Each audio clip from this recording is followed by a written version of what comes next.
don't know. I want to keep the show going because I feel like there's not enough booze flying in here because no one's thrown a bottle in my head yet. And I really want a bunch of alcoholics in here to rally and get dirty, like because it's $1 beers and like $5 double L's. So after that, I want you to give it up for your next comedian, Joe Underwood.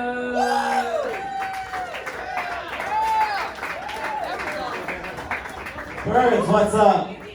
How's it going? Thank you guys for coming out. Welcome to the sit-down comedy portion of the evening. I'll be your host. And I completely understand that I look like the last thing I said before I obtained this disability was here, hold my beer. Which is fair, because I drink sometimes. And I was actually at a bar the other day with a few of my friends, and we were just talking, having fun. And this girl comes up to me and she starts hitting on me.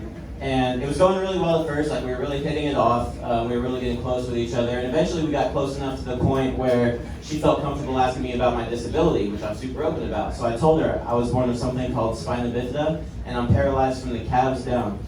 And she was like, oh, okay, so does your thing still work? I was like, does my what still work? She's like, you know, your thing. And I was like, my dick? Girl, I literally just told you that I'm paralyzed from the calves down. So no, it doesn't work.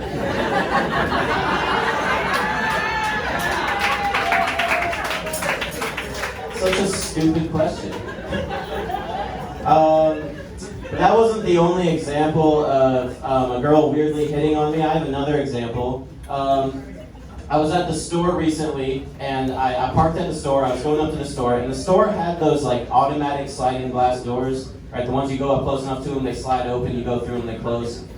I was going up to those doors, and this guy is coming out of the store, and he sees that I'm in a wheelchair, and what he does is he holds those doors open for me. And one thing about growing up as a paraplegic is that you come to realize that when something that profoundly stupid happens to you, it's not going to be the only stupid thing that happens during your trip to the store or wherever you're at. And sure enough, I was doing my shopping, and like 10 minutes later, this girl comes up to me, she taps me on my shoulder, and she literally breaks the ice with, hey, I saw you shopping earlier, and I just wanted to let you know, I hope this doesn't come off weird, by the way, I just wanted to let you know that for a guy in a wheelchair, you're actually really attractive. I was like, what? You don't normally like guys in wheelchairs? Because literally every girl I've ever been with has found it so convenient that I'm at this level, so.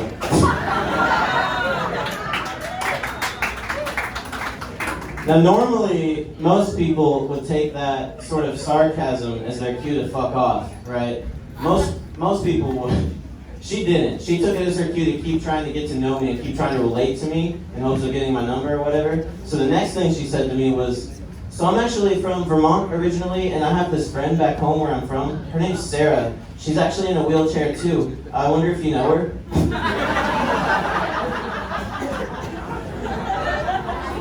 I was like, you know what? I actually don't think I know any Sarahs in wheelchairs from Vermont.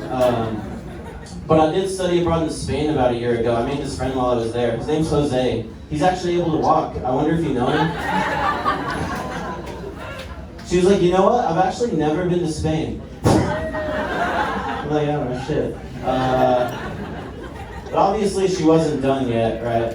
So, the next thing she said to me, she was like, so one time I broke my legs and I had to be in a wheelchair for a couple weeks, so I definitely feel your struggle. I was like, yeah, one time I got an F on a test, so I definitely know how it feels to be a dumbass. So. I'm glad we can relate to each other's struggles here. I feel like it'll really help this friendship progress. But I got her number, right? Obviously I got her number. And I was rolling away from this interaction. And as I was rolling away, one of my friends from school happened to be at the store that day. He sees me and just totally jokingly, he comes up to me, he's like, hey, what's up, you disabled piece of shit? So that's what able-bodied friends usually say to their disabled friends, right? And this girl that I was just talking to heard that, and she got so mad. She got so mad, like, for me. She gets in between me and my friend, and she's like, for your information, he's not disabled, he's just differently abled. And at this point, I was so tired of just this whole day, so I turned her around and I was like, no, I'm pretty freaking disabled. It's not that I'm differently able to do jumping jacks, it's that I can't fucking do jumping jacks. And that's okay. But no, I told her that, and she got so mad at me. She was like, you know what, why don't you just take a walk in my shoes and just realize that I'm just trying to be nice to you, and I'm just trying to make a friend here. I was like, bitch, I can't even take a walk in my own shoes. Thank you guys so much.